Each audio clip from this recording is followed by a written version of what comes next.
కరీంనగర్ జిల్లా జమ్మికుంట బాల వికాస ఆధ్వర్యంలో బాల వికాస మహాసభ అనాథ పిల్లల జన్మదిన కార్యక్రమాన్ని ఘనంగా నిర్వహించారు. ఈ సందర్భంగా జెన్ ఫ్యాక్ట్ వైస్ ప్రెసిడెంట్ ప్రముఖ సామాజికవేత్త సబ్బని వెంకట్ పాల్గొని మాట్లాడుతూ, మీ పిల్లలకు చదువులో గాని ఉద్యోగంలో గాని ఎలాంటి అవసరం వచ్చినా గాని మీకు అండగా నేనుంటానని ఆయన హామీ ఇచ్చారు. గ్రామాల్లో అనేక స్వచ్ఛంద కార్యక్రమాలు చేస్తూ బాల వికాసం పేదలకు ఎంతో మేలు చేకూర్చే విధంగా కార్యక్రమాలు చేపడుతుందని అన్నారు. గ్రామీణ ప్రాంతాలలో ఉండే అనేక మంది యువతీ యువకులు డిగ్రీలు పీజీలు చేసి ఇలాంటి ఉపాధి లేక ఉద్యోగుల కోసం ఎదురుచూస్తున్నారని, అలాంటి వారికి నా వంతు సహకారాన్ని అందిస్తానని, నేను కూడా పేద బడుగు బలహీన వర్గాల నుండి వచ్చిన వ్యక్తిని సబ్బని అన్నారు.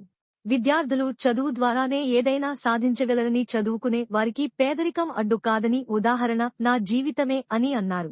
ఎంతో మంది నిరుపేదలకు అనాథలకు అండగా ఉంటున్న బాల వికాస వ్యవస్థాపకురాలు బాలమ్మకు ప్రత్యేక ధన్యవాదాలు తెలియజేశారు. మా అమ్మ నాయన కూడా ఒక సింగరాన్ని నౌకరు చేసుకొని నన్ను చదివిస్తే ఈరోజు ఒక పెద్ద కంపెనీకి వైస్ ప్రెసిడెంట్ అయినా, అంతేగాని వీడికి వచ్చి నాకు రాజకీయ ముచ్చట్లు చెప్పి 4 ఓట్లు కండుకునే వాళ్ళని నేను నమ్మను, నేను ఎంకరేజ్ చేయను. సరే, విషయంలోకి వస్తా. నేను ఎప్పుడు కూడా మనం చేసే స్థాయి ఉండి చేయకపోతే వాని పుట్టుకే దండగంటనే, ఎందుకంటే నీకు పేగు బంధం లేదు, రక్త సంబంధం లేదు. నీ పిల్లల్ని హైదరాబాద్ పంపించి, వరంగల్ పంపించి, కరీంనగర్ పంపించి చదివించుడే గగనం అయిపోయిన ఈ రోజుల్లో ఒక 10 మంది పిల్లల్ని చేరదీసి మీ ఒక రోజు కూలి ఇచ్చి బిడ్డ మీరు బతుకుని ఇస్తారు కదా, మీరు మంచి తల్లు, మీ కడుపులు చల్లవు. ఇదైతే నేను చెప్పగలుగుతాను. ఒకటి పిల్లలందరికీ చెప్తున్నా, ఒకటి గుర్తు పెట్టుకున్నామా, తండ్రి వాడు చక్కగా వినక, చక్కగా చదువుకోక, చక్కగా ఉద్యోగం చేయక, అయ్యవని చూసుకోక, ఆఖరికి హాస్పిటల్కి పండి పంపించాలంటే కూడా గవర్నమెంట్ హాస్పిటల్ పండి పంపాలి, లేదంటే లీడర్ల చుట్టూ తిరగాలి, లీడర్ని బడి తిరగాలి. అట్లాంటి పిల్లల్ని కంటే మీరు అన్ని మీ కథలు విన్న తర్వాత, మీ బాధలు విన్న తర్వాత నాకు అర్థమైంది ఏంటంటే, ప్రతి ఒక్క బిడ్డ తల్లి కానీ తండ్రి కానీ సూసైడ్ చేసుకుంటారు. అసలు ఎందుకు ఆత్మహత్య చేసుకుంటాం? ఎవడైనా కావాలని ప్రాణం తీసుకుంటాడా? ఎప్పుడు తీసుకుంటారు? కడుపుకు లేక, కడుపున పుట్టిన వాళ్ళని సరిగీయలేక, వాళ్ళకి సంపాదించలేక, పక్కింటోళ్ళు ఎదురింటోళ్ళు ఇంటికి కూడా ఒక తూటికోటి మాటలు అంటా ఉంటే మనం ఇబ్బంది పడి పిల్లల్ని ఏం చేయలేక చచ్చిపోతాం కదా.